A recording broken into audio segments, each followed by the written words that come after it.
మహారాష్ట్రను వణికిస్తున్న Guillain భారీ syndrome GBs వ్యాధి తెలంగాణలోనూ కలకలం సృష్టిస్తోంది. ఈ వ్యాధి బారిన పడిన ఓ 25 ఏళ్ల మహిళ మరణించింది. ఇటీవలే ఓ వివాహితకు జీబీఎస్ అనే నరాల వ్యాధి బారిన పడింది. హాస్పిటల్లో చికిత్స పొందుతూ ఆమె మృతి చెందారు. వైరల్ ఫీవర్, ఇన్ఫెక్షన్ బారిన పడి రోగ నిరోధక శక్తి సన్నగిల్లడంతో కొంతమంది జీబీఎస్ బారిన పడుతుంటారని వైద్యులు చెబుతున్నారు. గత 10 రోజుల క్రితమే ఆమెకు జీబీఎస్ వ్యాధి నిర్ధారణ అయ్యింది. అప్పటి నుంచి ఆమె హైదరాబాద్లోని ఓ ఆసుపత్రిలో చికిత్స పొందుతోంది. అయితే పరిస్థితి విషమించడంతో ఆమె మరణించినట్లు డాక్టర్లు వెల్లడించారు. రాష్ట్రంలో ఇదే తొలి మరణమని తెలిపారు. కాగా బాధితురాలికి 5 ఏళ్లలోపు 2 కుమారులు ఉన్నారు. ఇటీవలే కుమార్తె జన్మించింది. ఆ తర్వాత నెల రోజుల కిందట నరాల నొప్పులతో మహిళ అనారోగ్యం బారిన పడింది. దీంతో కుటుంబ సభ్యులు సిద్దిపేట, హైదరాబాద్లోని నిమ్స్తో పాటు పలు ప్రైవేట్ హాస్పిటల్లో చికిత్స చేయించారు. ఇలా ఆమె వైద్యానికి లక్షల రూపాయలు వెచ్చించారు.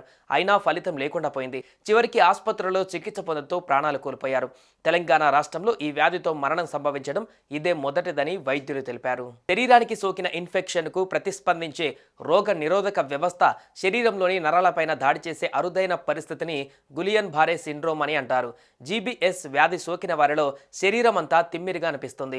తీవ్రమైన జ్వరం, వాంతులు వంటి లక్షణాలు ప్రాథమిక దశలో కనిపిస్తాయి.